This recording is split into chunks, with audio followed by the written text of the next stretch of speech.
The only thing that you are missing out on is peace. Now, in this day and age, in every day and age for that matter, it seems to me that the biggest thing that disrupts our peace, disrupts our well being, our happiness, is this feeling of, missing out, of this feeling that the grass is greener on the other side, that if I get this thing that I want, then I will finally be at a place to enjoy the things that I have. And this simply is one of the biggest misconceptions of the human condition. For it is truly these wants that are preventing us from getting the things that we want. We think that the reason we are not happy and not at peace is because our ambition is not satisfied. Our the thing that we so passionately want isn't satisfied. Now, Marcus Aurelius says, how trivial the things we so passionately want are. And to me, he says that they are trivial because we want them so passionately because we believe that they will give us happiness. We believe that they will bring us something that we do not have in this moment. And they're trivial because they don't do that. They don't do anything of that matter. All they do is prevent us from getting what we really want, and so often disrupt our peace along the way. So often put us in a mindset of lack instead of a mindset of abundance. And truly, we are in abundance.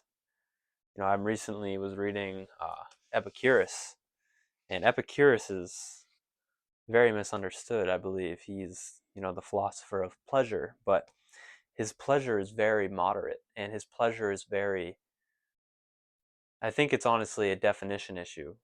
He doesn't mean pleasure in the same way as one of us would mean pleasure, for he takes the whole experience into account. And he would say it is not a pleasure as if you feel this little bit of pleasure, but then you feel this much pain from that little bit of pleasure. It's a balancing act. Um, and I think the biggest thing with Epicurus is his terminology, but I think he just has different definitions for things. And he does have some things I don't agree with, but he is very wise in other respects. And there's a quote in this book that says, "Nothing is sufficient for the person who finds sufficiency too little."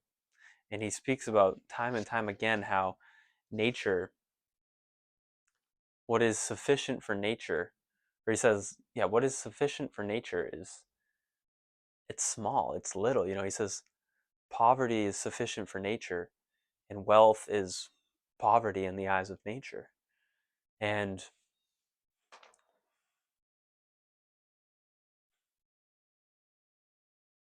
to me, this idea of just not having enough, of not of sufficiency, not being sufficient, is just the thing that is destroying our peace and destroying our happiness. I find myself so often in a state of, peace and fulfillment and happiness, immersed in, contemplation and leisure and idleness, reading and writing and enjoying life.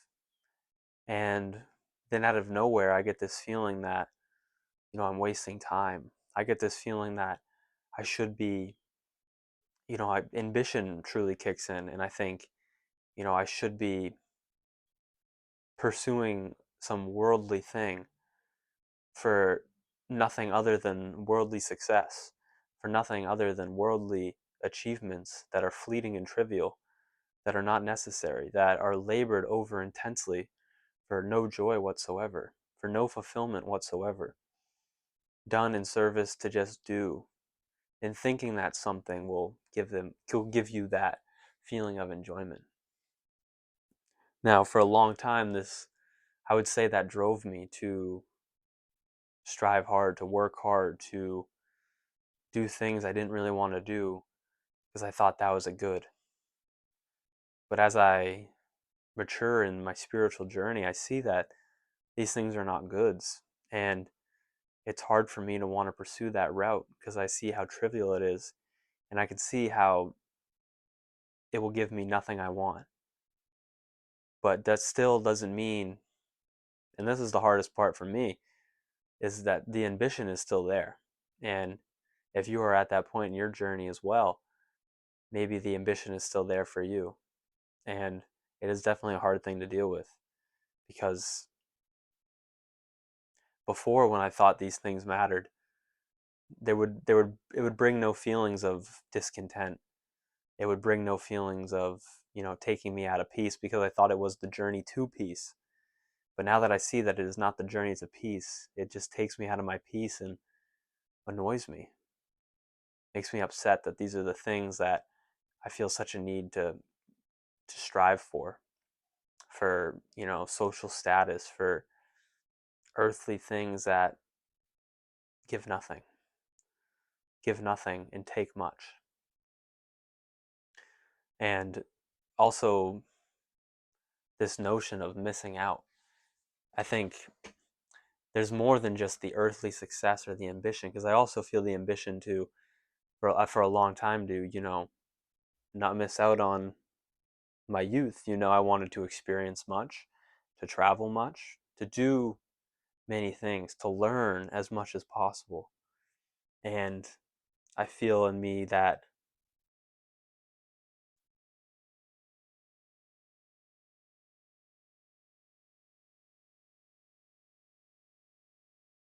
it's just not, it's still there, but the feeling now I understand that there's nothing in it for me. And that is a hard thing to deal with. And then there's also this, the fear of missing out on, not being on social media, thinking that, because now I was in a position of peace with abandoning these things. Then the fear of missing out comes in, and you think, oh, well, one day will I regret not pursuing these things so passionately? Will I regret, not being on social media? And will I regret not being up to date with this information? Will I regret not hanging out with more people? Will I regret not going out that weekend? And these are just things that all they do is destroy your peace. And when you do them, there's nothing in them for you. There's no peace in them. It's just a misguided conception of ambition, and that there's something in those things that you need, when in reality they're all trivial and they're all fleeting.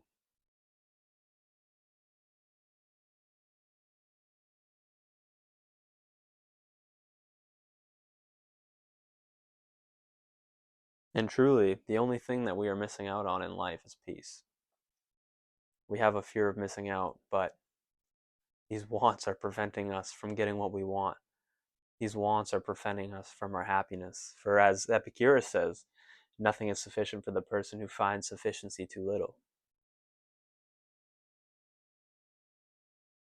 We have enough at this moment. Right now, we have enough. For if you don't have enough right now, you never will have enough.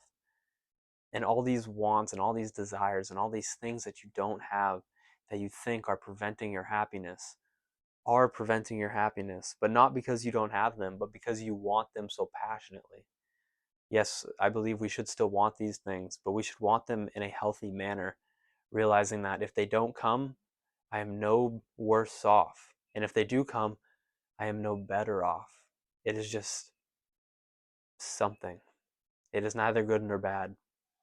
It is just a thing, and I will place the title on it. But to realize that we're all going to die, and there's nothing wrong with that, and a life spent in pleasure, in peace, and contentment, and fulfillment with the with what is enough for nature, which is very little.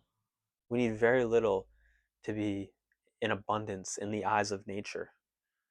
And in this day and age, I think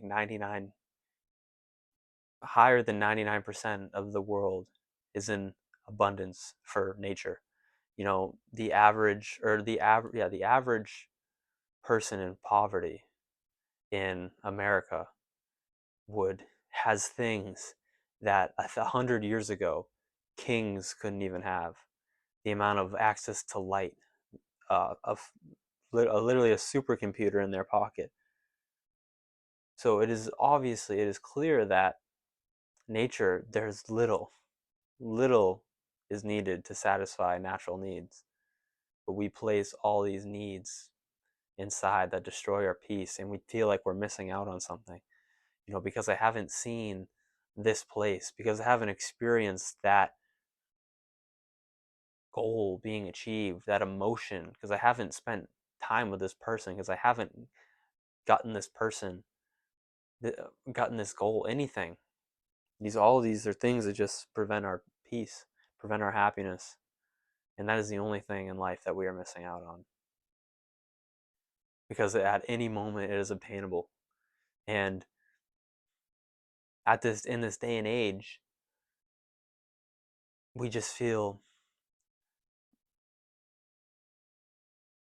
I think a big thing in it is just the satisfaction with being alone with oneself in an age where everyone is on social media, everyone is watching porn, everyone is just infused in this high dopamine short form content. No one has enough focus, no one has enough dopamine to give into things that really matter. Nobody reads anymore, because how can you be expected to read when it takes an hour to follow a thought, or even can take many hours to follow one thought with the author, to see it to its completion, to grasp the concept.